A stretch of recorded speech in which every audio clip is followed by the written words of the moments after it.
हरहंत सिद्ध सूरी उपाध्याय साधु सर्व अर्थ के प्रकाशी मांगली के उपकारी हैं। तिनको स्वरूप जाने रागते वही जो भक्ति काय को नमाई स्तुति को उचारी है।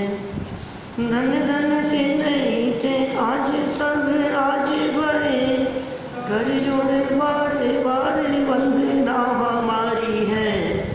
मंगल कल्याण सुख ऐसो हम चाहते हैं। हो मेरी ऐसी दशा जैसी तुम धारी है। हो मेरी ऐसी दशा जैसी तुम धारी है। मोक्ष का मार्ग क्या है, इसके संदर्भ में हमें थोड़ी बहुत चर्चा करनी है। मुक्ति का मार्ग, सबसे बड़ा प्रश्न तो यह है कि आपको मुक्ति चाहिए क्यों? मुक्ति क्यों चाहिए? मुक्ति के लिए प्रयत्नशील कौन होता है? मुक्ति के लिए प्रयासशील कौन होगा? जो बंधन में है। तो मुक्ति के प्रयास में बंधन की स्वीकृति ये भी शामिल है। मैं बंधा हूँ, संसार अवस्था है अभी, और इस बंधन में मैं दुखी हूँ, इसलिए सुखी होने के लिए मुझे मुक्ति चाहिए। उसका रास्ता क्या है? उसकी क्या विधि है? अमृतचंद्र आचार्य पुरुषार्थ सिद्धि उपाय ग्रंथ को वेश बनाकर यहाँ इस निबंध की रचना की गई है, इस पाठ की रचना की गई है। और अमृतचंद्र स्वामी ये महान दार्शनिक आचार्य हुए हैं, जिन्हें आचार्य कुंद के पश्चात श्रेष्ठ आध्यात्मिक विद्वानों के रूप में देखा जा सकता है। अकर्तृत्व का पोषण करने वाले, अकर्तावाद की चर्चा करने वाले। जब कभी हम अकर्तावाद की चर्चा करते हैं ना, तो कुछ लोग हमसे ये कहते हैं कि जैन दर्शन में तो अनेकांत है, आप क्यों अकेले अकर्तापन की बात करते हो? तो एकांत हो जाएगा, कर्ता भी रखो। तो हम ये कहते हैं भाई हमें कर्तापन स्वीकार्य है, लेकिन व्यवहार से। ये जीव पर द्रव्यों का, पर पदार्थों का उपचार से, व्यवहार से करता है और निश्चय से अकर्ता है। ये जीव पर पदार्थों में फेरफार का कर्ता नहीं है, लेकिन होते हुए पर पदार्थों का जब ये कर्ता बनता है तो वो उपचरित असद्भुत व्यवहार नहीं की अपेक्षा से करता है। देहादिक का कर्ता भी है, लेकिन अनुपचरित असद्भुत व्यवहार ने से शरीराधिक का करता है। द्रव्य कर्म का भी करता है, भाव कर्म का भी करता है, अपने राग द्वेष आदि का भी करता है, लेकिन ये सब व्यवहार नए से, निश्चय से ये कह रहे हैं कि तेरे हाथ में नहीं है। यहाँ तो आचार्य अमृतचंद्र स्वामी की पंक्तियों के आधार पर यह बात स्पष्ट रूप से कह दी गई। समयस्य शब्दई स्वशक्ति संसूचित वस्तु तत्वई व्याख्या कृतेयम समयस्य शब्दई स्वरूप गुप्तस्य न किंचित अस्ति कर्तव्यमेव अमृतचंद्र सूरई। अमृतचंद्र स्वामी कह रहे हैं कि इस कार्य को करने में, इस समय की व्याख्या करने में ये शब्दों की शक्ति का योगदान है, मेरा कुछ कर्तव्य नहीं, मैंने कुछ नहीं किया। देखिए, ऐसे अमृतचंद्र आचार्य के माध्यम से लिखी गई पंक्तियाँ और उसको आधार बनाकर ये प्रवचनकार और शिष्य, इनके आधार पर चर्चा की जा रही है। मुक्ति का मार्ग, पेज नंबर 26। प्रवचनकार, यह तो सर्वमान्य एवं सर्वानुभूत तथ्य है कि संसार में सब प्राणी दुखी हैं और सब दुख से मुक्त होना चाहते हैं। बोलो, ये तो सर्वानुभूत है ना, सर्वमान्य है ना, संसार में सब दुखी हैं। या संसार में जीव सुखिया कोई नजर नहीं आता। स्पष्ट है ना ये बात? कौन सुखी है? हमें कोई व्यक्ति ऐसा ला करके दिखाओ जो व्यक्ति ये कहता हो कि मैं तो सुखी हूँ, और उसका ये वाक्य परमानेंट होना चाहिए। अभी तो आप कह देंगे मैं बहुत सुखी हूँ यार, मेरे को कोई तकलीफ नहीं, कोई प्रॉब्लम नहीं, लेकिन घंटे 2 घंटे बाद में आप कहोगे यार भूख लग रही है। भूख लग रही है इसका मतलब दुख है ना, भूख की वेदना। यार बहुत देर हो गई बैठे बैठे, क्या पानी की व्यवस्था भी नहीं है क्या यहाँ? प्यास लग रही है और 2 घंटे ज़्यादा हो गए, अब तो कंठ सूख रहे हैं, अब तो शब्द नहीं निकल रहे हैं, यहाँ पानी चाहिए, बहुत तेज प्यास लग रही है। ये क्या हुआ? ये दुख है। भोजन की वेदना ये दुख है, प्यास की वेदना ये दुख है। सर्दी गर्मी भूख प्यास आदि ये सब भुगतते हुए दिखाई देते हैं जगत में जीव। इस संसार में कोई भी जीव सुखी नहीं। छेदन भेदन तारण मारण मालूम अनेक प्रकार के दुख हैं, ये सब परिस्थितियां भोग रहे हैं, भुगत रहे हैं संसार दशा में रहते हुए। छेड़ालाकार ने तो कैसी पंक्तियां लिख दी, जे त्रिभुवन में जीव अनंत, सुख चाहे दुख ते भयवंत। छेड़ाला पहली ढाल और दूसरा तीसरा चंद होगा, मंगलाचरण के बाद दूसरा है ना। जे त्रिभुवन में, त्रिभुवन जे जो, जे त्रिभुवन में जीव कितने अनंत, सुख चाहे दुख ते भयवंत। सब सुख चाहते हैं, आप क्या चाहते हो बताओ, क्या चाहते हो? कभी कभी मैं ऐसा कहता हूँ दिपेश जी कि किसी भी व्यक्ति को कहकर कि तुम क्या चाहते हो उसकी लिस्ट बनवाओ, आप क्या क्या चाहते हो बोलो, लंबी चौड़ी लिस्ट आएगी किसी भी व्यक्ति की, सबकी लिस्ट अलग अलग होगी, है ना। लेकिन यदि मैं ये पूछूं कि आपको ये क्यों चाहिए, तो जवाब क्या आएगा? एक जवाब आएगा सुखी होने के लिए। आपको धन क्यों चाहिए? अरे यार उससे तो मजा आएगा, सुखी होंगे इससे। आपको अच्छा लंबा चौड़ा बंगला क्यों चाहिए? सुखी होने के लिए। आपको अच्छी गाड़ी क्यों चाहिए? आपको अच्छा मोबाइल क्यों चाहिए?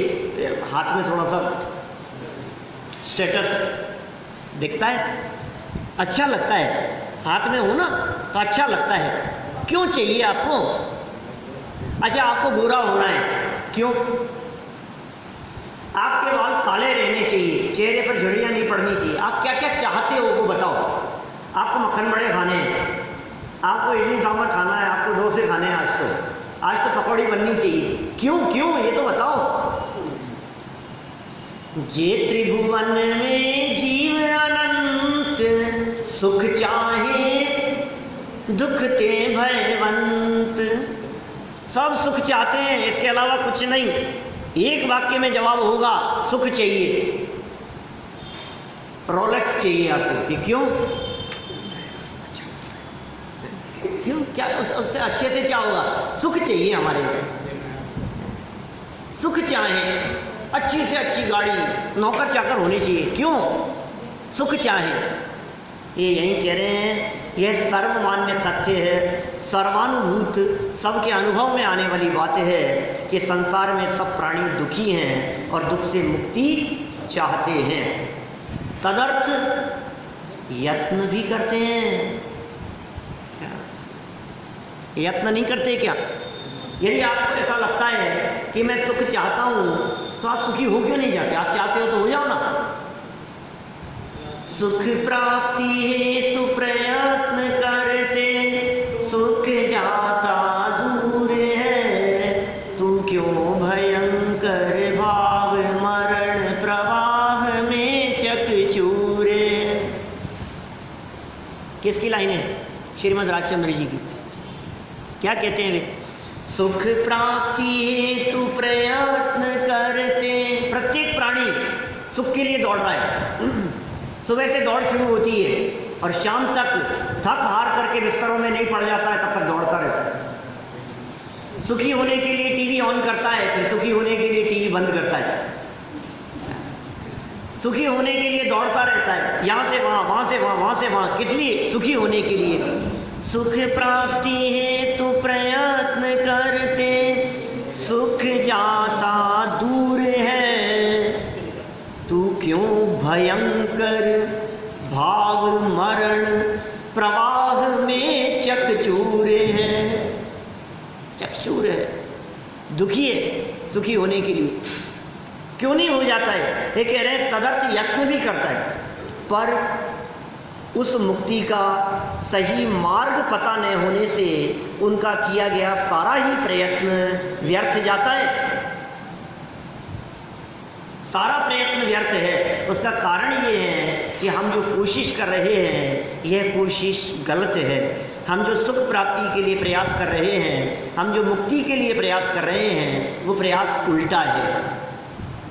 कभी कभी आपकी गाड़ी चलते हुए बूढ़े में फंस जाए, बहुत रेत हो, रेत का ढेर हो, तो क्या करें बोलो निकालने के लिए? रेस दो, कि ज्यों ज्यों रेस देता है त्यों त्यों व्हील और धंसता चला जाता है। क्या करें साहब? कोशिश तो कर रहा हूं। अरे तो कोशिश ही उल्टी कर रहा है। तू जो प्रयत्न कर रहा है सुख प्राप्ति के लिए, वो सारे प्रयत्न खोटे प्रयत्न हैं, वो झूठे प्रयत्न हैं, वो सच्चे नहीं हैं, वो अवास्तविक हैं और वो सुख नहीं उल्टा दुख ही देने वाले हैं। तो क्या प्रयास होना चाहिए? सही दिशा में हो, सही प्रयास हो। ये मुक्ति का मार्ग कठिन नहीं है, मुक्ति का मार्ग तो बहुत सरल है। हल्का सा काम है, बस बहुत छोटा सा। ताला लगा है और चाबी आपके हाथ में है। चाबी लगाई और खुल नहीं रहा, ताकत लगा रहा है क्या? बहुत प्रेशर लगाता है, बहुत प्रेशर लगाता है क्या, और खुलता नहीं है। और कोई दूसरा व्यक्ति आता है, वो कहता है अरे यार इसमें ताकत का काम नहीं है, इस चाबी को थोड़ा सा ऐसे दबाओ, फिर हल्का सा ऐसे करके फिर ऐसे घुमाओ, ये खुल गया। क्या हुआ? टेक्निक है और क्या है। दरवाजा खोलने के लिए धक्का मारे जा रहा है, धक्का मारे जा रहा है, बहुत कोशिश कर रहा है दरवाजा खोलने के लिए, और पसीना पसीना हो गया। 2 घंटे उसने बर्बाद कर दिए, इतनी कोशिश, और खबर है कि खुला हुआ है। कि मूर्ख थोड़ा सा धैर्य रख और उस पर देख क्या लिखा हुआ है। उस पर लिखा हुआ है खुल। धक्का नहीं लगाना।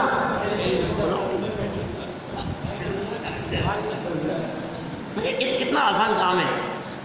माने ये ताकत का काम नहीं है, ये मुक्ति का मार्ग ये जीवन में प्रकट हो जाए, ये प्रेशर का काम नहीं है।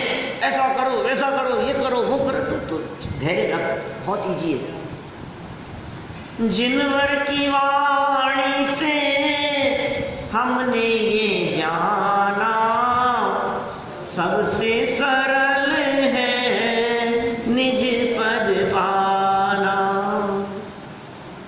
सबसे सरल काम है। जंगल की गुफा में बैठे हुए मुनिराज हैं, ये वीतरागी संत, ये दिगंबर संत, जहाँ भी बैठ करके साधना कर रहे हैं, ये क्या करते होंगे? कितना प्रयत्न करते होंगे? पत्थर उठाते, पत्थर फोड़ते, दुनिया में उठापटक करते हैं, कुछ भी नहीं करना। हाथ पे हाथ धरे ऐसे करना कुछ न रहा जैसे। कितना सरल, ये इतना इजी काम है ये, लेकिन क्या हो रहा है? प्रयत्न उल्टा, गलत प्रयत्न हो रहा है। विधि नहीं मालूम, प्रक्रिया नहीं मालूम, किस प्रोसेस से सुखी होता है ये मुझे मालूम नहीं है, इसलिए तकलीफ पा रहा हूं। अतः मूलभूत प्रश्न तो यह है कि वास्तविक मुक्ति का मार्ग क्या है, सच्चा मुक्ति का मार्ग क्या है? ये मूल प्रश्न है सुखी होने के लिए। मुक्ति का मार्ग क्या है? इस प्रश्न के पूर्व वास्तविक मुक्ति क्या है, इस समस्या का समाधान अपेक्षित है। मुक्ति क्या है? मुक्ति का आशय दुखों से पूर्णतः मुक्ति से है। मुक्ति माने क्या? मुक्त होना है साहब, मुक्त होना है। तो काय से मुक्त होना है? जेल से मुक्त होना है, पढ़ाई से मुक्त होना है, क्या जॉब से मुक्त होना है? काय से मुक्त होना है? घर गृहस्थी की झंझटों से मुक्त होना है, जीवन मुक्त। काय से मुक्त होना है? कि दुख मुक्ति ही मुक्ति। असली मुक्ति क्या है? काय से मुक्ति चाहिए? एक ही जवाब मिलेगा आपको। मुक्ति का आशय दुखों से पूर्णतः मुक्ति से है। दुख आकुलता रूप है, अतः मुक्ति पूर्ण निराकुल होना चाहिए, पूर्ण निराकुल होना चाहिए। जहाँ रंच मात्र भी आकुलता रहे वह परिपूर्ण सुख नहीं अर्थात मुक्ति नहीं। यहाँ थोड़ी बहुत भी आकुलता रहेगी, आकुलता दुख का लक्षण है और आकुलता का अभाव वो सुख है। थोड़ी बहुत भी तकलीफ जहाँ होगी भाई साहब, आकुलता जहाँ होगी वहाँ मुक्ति नहीं है। किसका नाम है मुक्ति? निराकुलता। सुख चाहता है, आत्मा का हित सुख प्राप्त करने में है। चढ़ाला की पंक्तियाँ तीसरी डाल की, आत्म को हित है सुख सो सुख आकुलता बिन कहिए। क्या अर्थ समझ में आ रहा है कि नहीं? आत्म को हित है सुख, ये वही लाइनें हैं जो तीर की बैठक के समय चलती रहती है। आत्म को हित है सुख सो सुख आकुलता बिन कहिए। आकुलता शिव माहिन ताते शिव मग लाग्यो चाहिए। आकुलता मोक्ष में नहीं है, इसलिए शिव मग मोक्ष के मार्ग में लग जाना चाहिए। अर्थ समझ में आ रहा है? आत्म को हित है सुख, आत्मा का हित सुख प्राप्ति में है। सो सुख आकुलता बिन कहिए, कि समझ में आ गई साहब आकुलता नहीं होनी चाहिए, लेकिन आकुलता तो हर काम में है।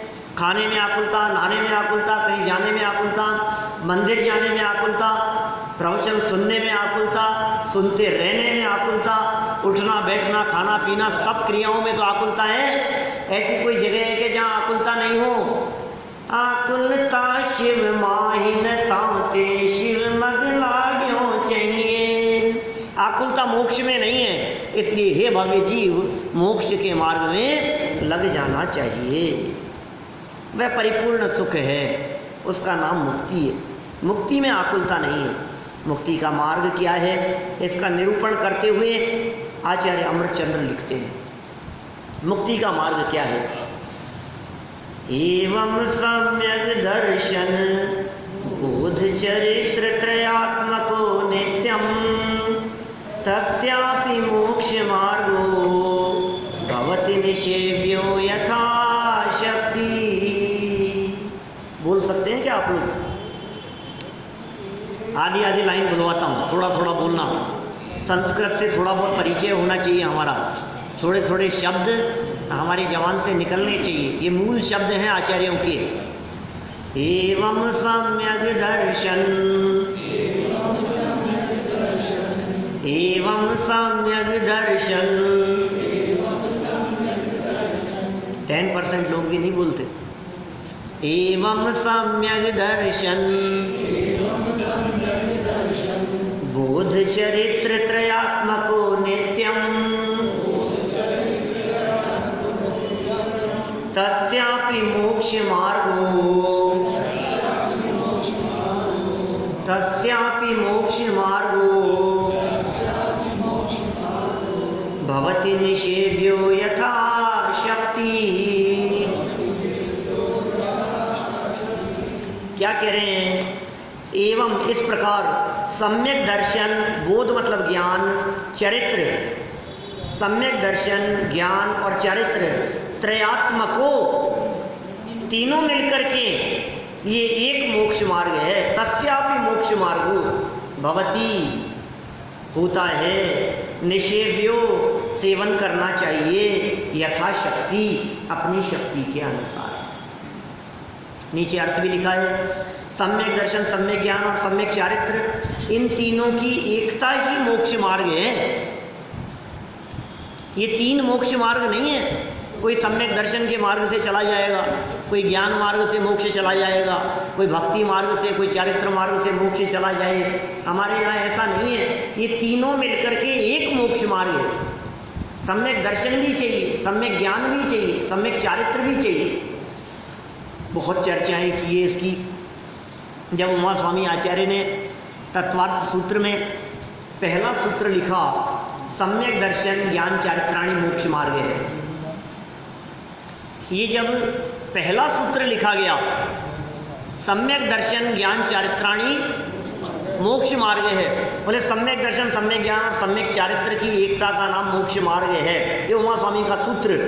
तो इस सूत्र की व्याख्या करते हुए आचार्य अकलंक देव, अमृतचंद्र ने, आचार्य अकलंक देव तत्वार्थ राजवार्तिक में, आचार्य पूज्यपाद स्वामी सर्वार्थ सिद्धि में, आचार्य विद्यानंद स्वामी तत्वार्थ श्लोक वार्तिक में, और ये इतनी व्याख्याएं करते हैं, इतनी व्याख्याएं करते हैं, आप कल्पना नहीं कर सकते।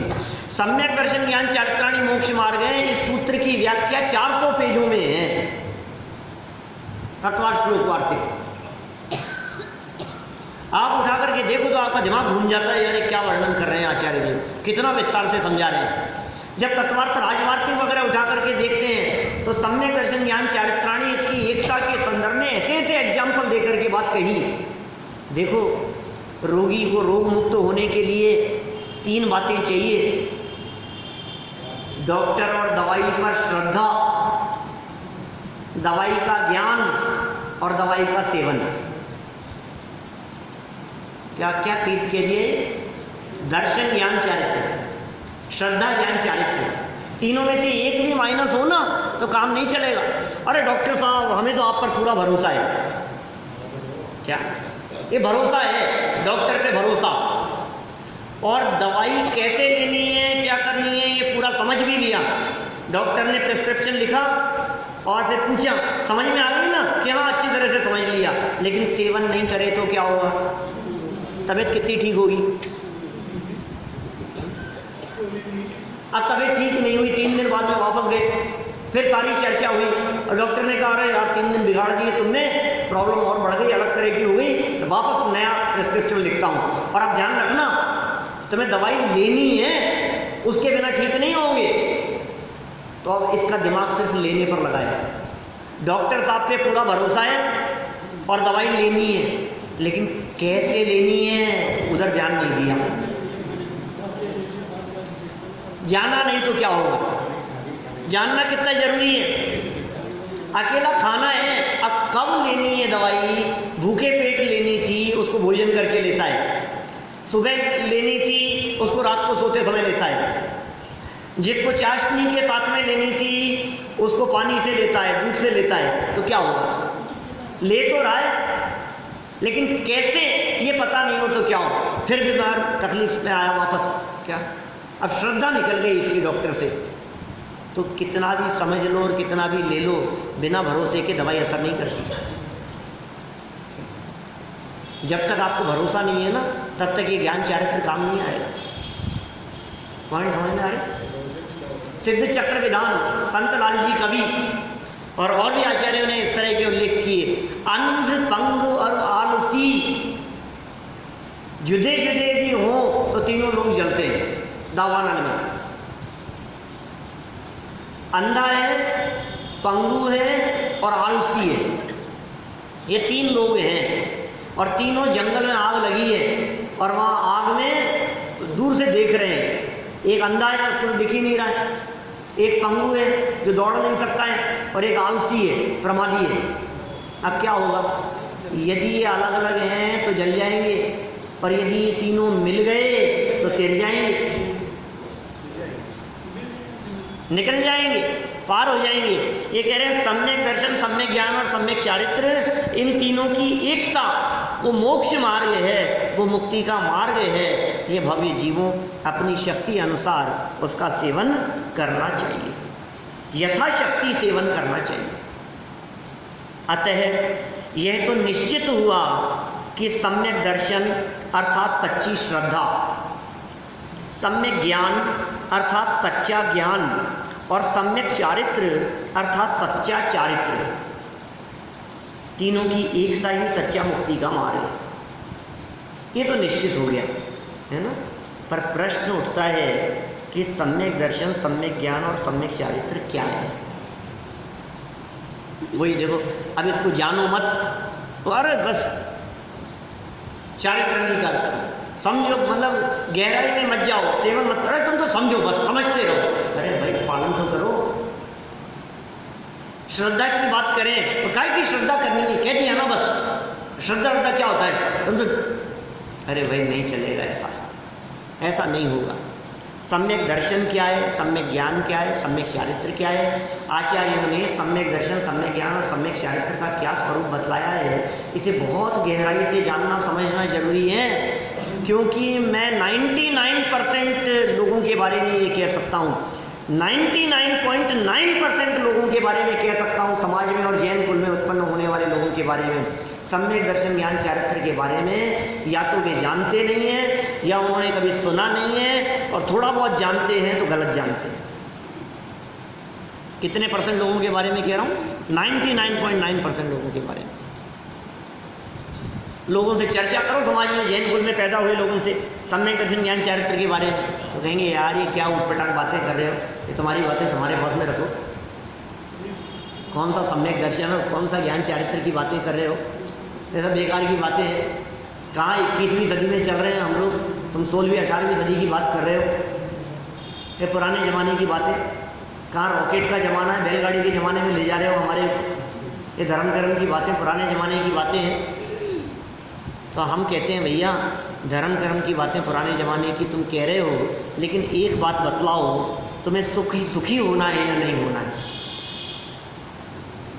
जो जीव सुखी होना चाहता है, वो चाहे 21वीं सेंचुरी की बात करो, चाहे 25वीं सेंचुरी की बात करो, जो जीव सुखी होना चाहता है उसे इस मार्ग पर लगना ही पड़ेगा, क्योंकि सुखी होने का इसके अलावा दूसरा कोई मार्ग है ही नहीं। अरे साहब धर्म करने के लिए आए थे, मंदिर आकर के बैठे थे, कई दिन प्रवचन सुन लिए, एक दिन तो उन्होंने प्रतिज्ञा दिला दी रात्रि भोजन नहीं करोगे, हाथ खड़े करवा दिए। अब सब कर रहे थे, मजबूरी में हाथ खड़ा करना पड़ गया। अच्छे फंसा दिया हमारे को। ये कहते हैं इससे सुखी होते हैं, इससे तो दुखी हो रहा हूँ उल्टा। अरे भाई ये जो मुक्ति का मार्ग बतला रहे हैं सुखी होने के लिए, ये सम्यक दर्शन ज्ञान चारित्र हैं। एक बार तुम इनको समझो। ये बाहरी खींचतान और बाहरी उठापटक में यदि तुम्हारे को तकलीफ होती है तो अलग मैटर है, वो मोक्ष मार्ग नहीं है, वो प्रवृत्ति है शरीर की, देह की। उस प्रवृत्ति में धर्म नहीं है, उस प्रवृत्ति का नाम मोक्ष मार्ग नहीं है, वो मुक्ति नहीं है, मुक्ति का मार्ग नहीं है। तो प्रश्न क्या खड़ा होता है, यह निश्चित हुआ भाई ये तीनों की एकता का नाम मुक्ति मार्ग है, पर प्रश्न ये उठता है कि सम्यक दर्शन, सम्यक ज्ञान और सम्यक चारित्र क्या है? ये क्या है?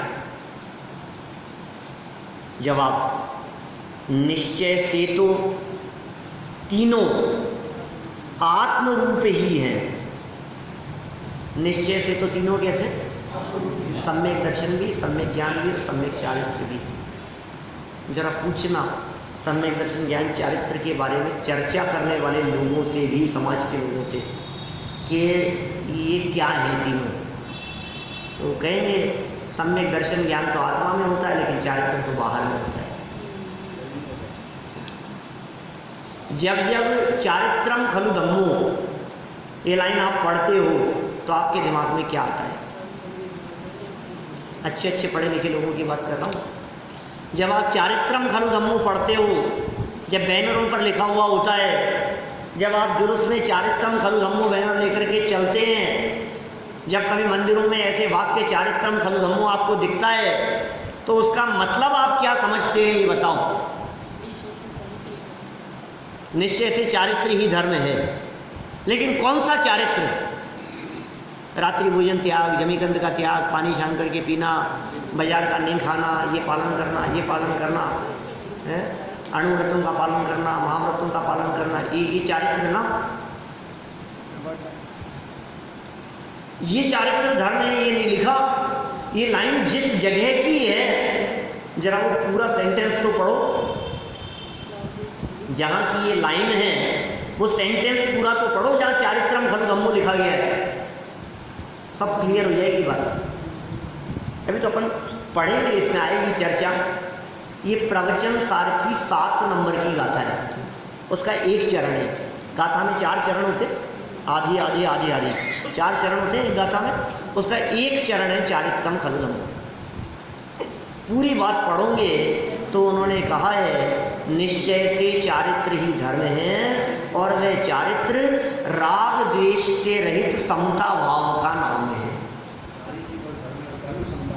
क्या चारित्र ही बस धर्म है, वह धर्म समता भाव है। द्रग मोह क्षोभ विहीन, माने राग द्वेष से रहित, राग द्वेष मोह से रहित, निज परिणाम समता भाव है।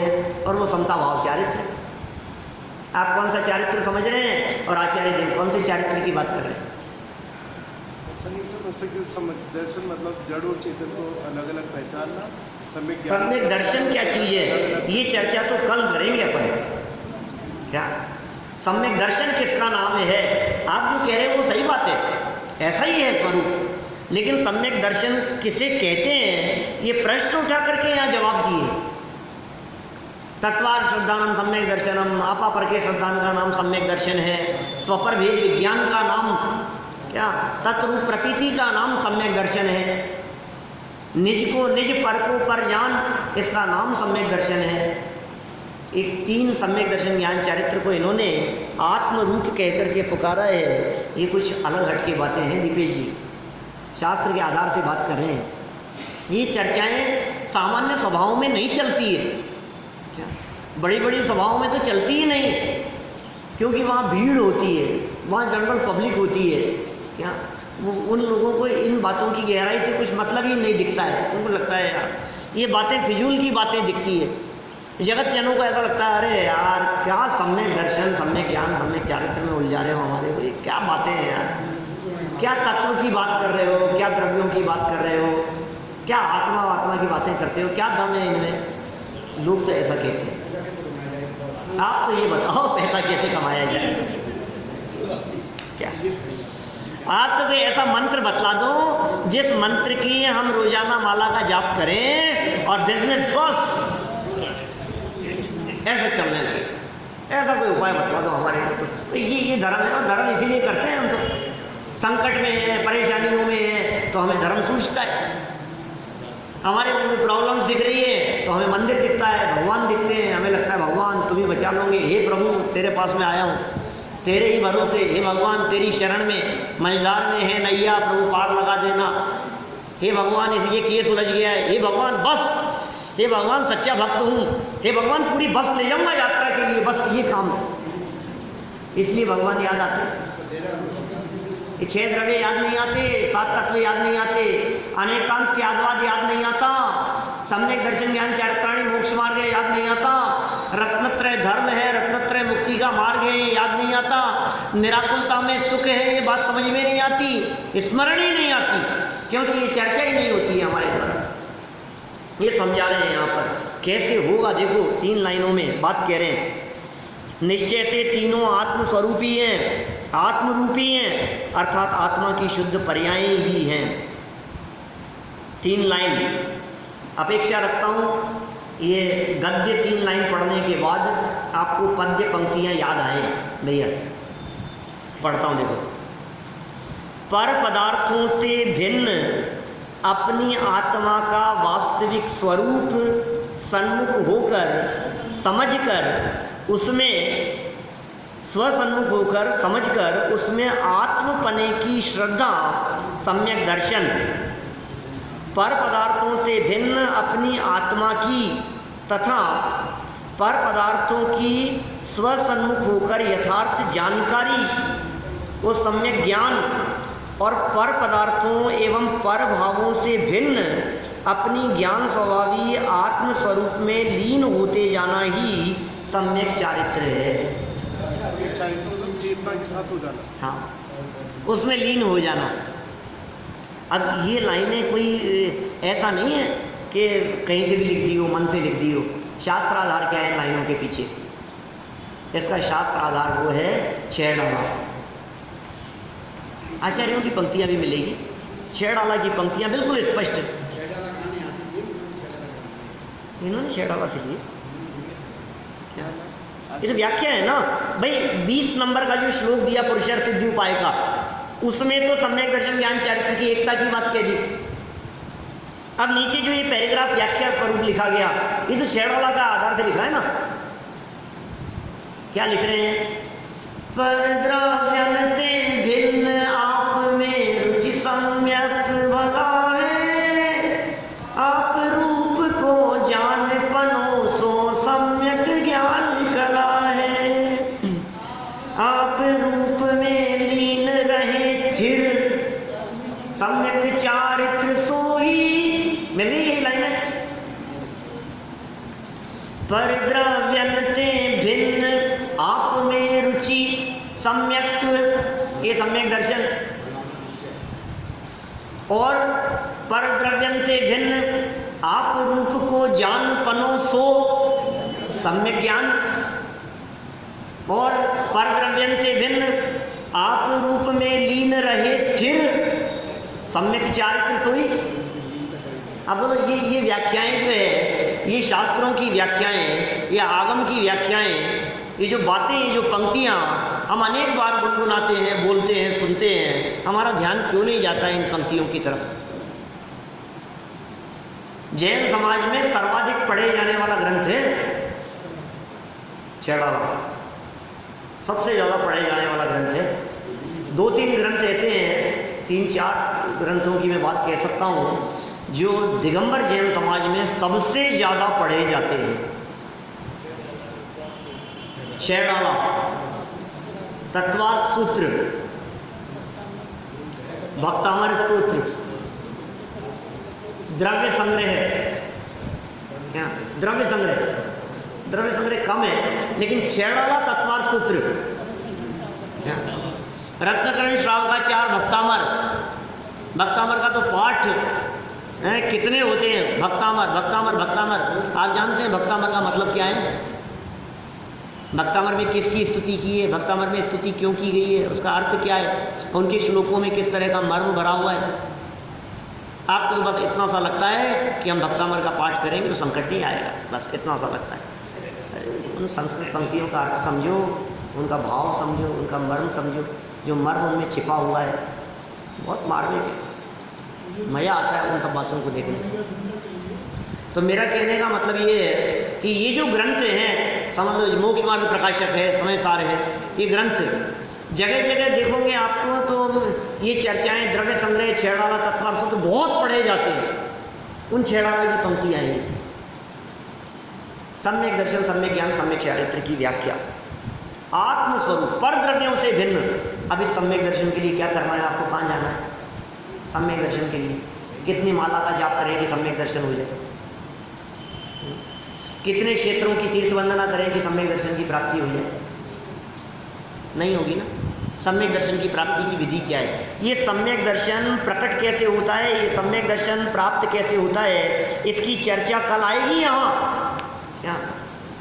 बहुत महत्वपूर्ण दिवस है। सम्यक दर्शन की प्राप्ति कैसे होती है, सम्यक दर्शन की उत्पत्ति की विधि क्या है, सम्यक ज्ञान की चर्चा भी करेंगे और सम्यक चारित्र की चर्चा भी करेंगे। एक बार ये प्रश्न उठना चाहिए, एक बार ये जिज्ञासा अंदर में होनी चाहिए कि मेरी लाइफ में ये काम करना है मुझे। देखो, इनका विशेष खुलासा करते हुए आचार्य अमृतचंद्र लिखते हैं इन बातों का विशेष खुलासा सम्यक दर्शन ज्ञान चारित्र के बारे में। जीवा जीवादीनां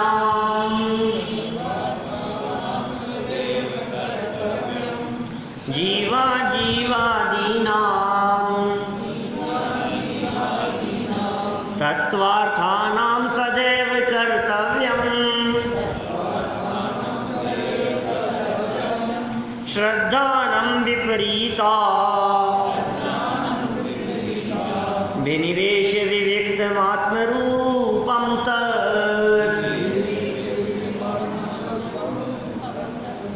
क्या कह रहे हैं?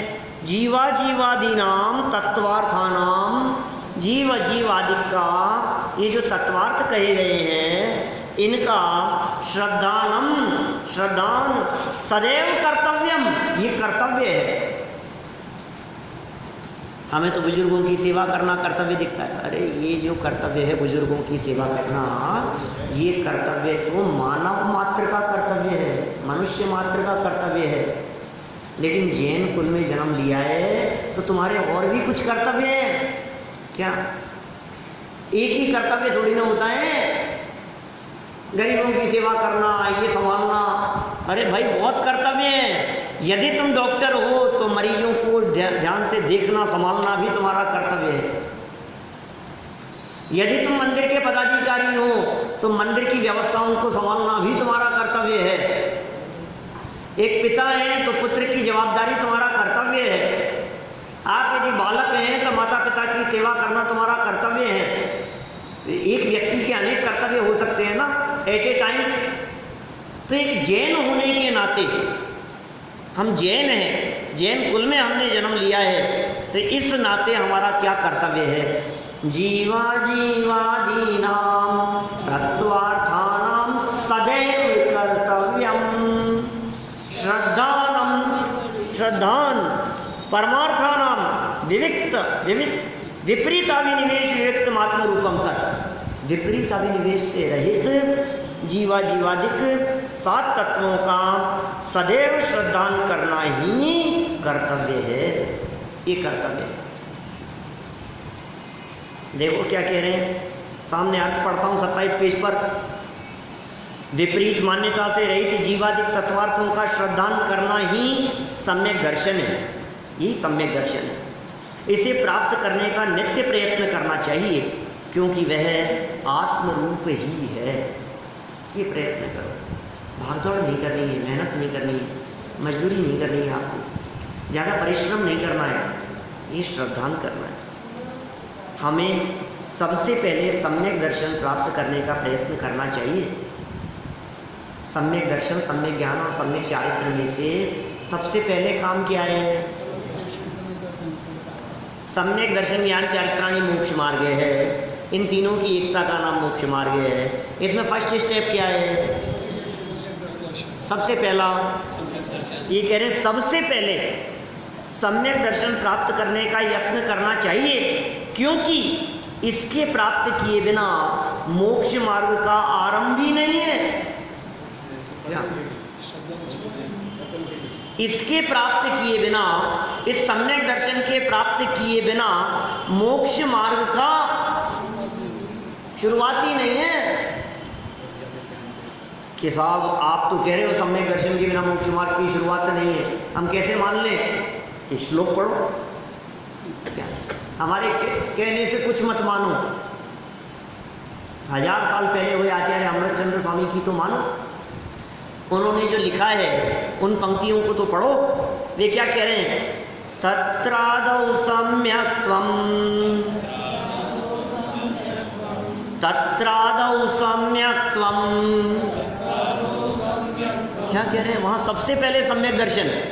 तत्र आदौ, आदौ आदि में सबसे पहले सम्यक्त्वं समुपाश्रयणीयमखिल यत्नेन। तत्रादौ सम्यक्त्वं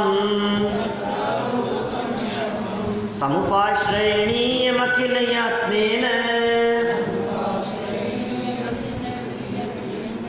तस्मिन् सत्येव यतो,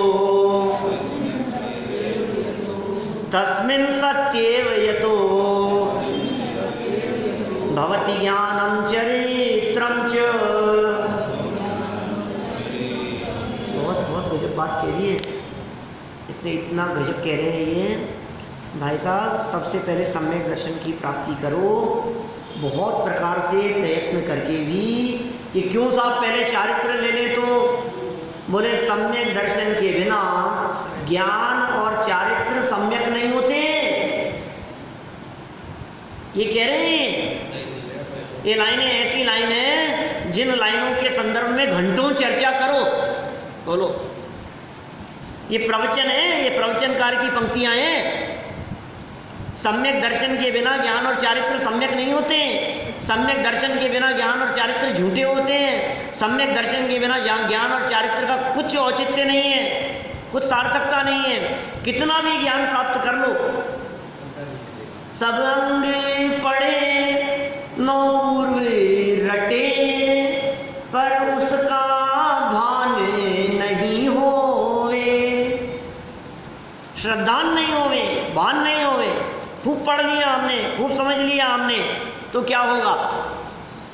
किसी काम का नहीं है आपका वो ज्ञान। व्रताधिक पालन करे, संयम अंगीकार करे, कह रहे लेकिन सम्यक दर्शन नहीं हो तो क्या होगा? बोले किसी काम का नहीं। ये कह रहे। अर्थ पढ़ता हूं यहां। सम्यक दर्शन, सम्यक ज्ञान और सम्यक चारित्र, इन तीनों में सबसे पहले सम्यक दर्शन को पूर्ण प्रयत्न करके प्राप्त करना चाहिए। फर्स्ट ऑफ ऑल सम्यक दर्शन, क्योंकि इसके होने पर ज्ञान सम्यक ज्ञान रूप और चारित्र सम्यक चारित्र रूप परिणत होता है। इसके होने पर, ये नहीं है तो आपका ज्ञान सम्यक ज्ञान नहीं है, सम्यक दर्शन नहीं है तो आपका चारित्र सम्यक चारित्र नहीं। इसलिए सबसे पहले हे भव्य आत्माओं, सम्यक दर्शन प्राप्त करने का प्रयत्न करना चाहिए। एक वाक्य और पढ़ लेता हूं।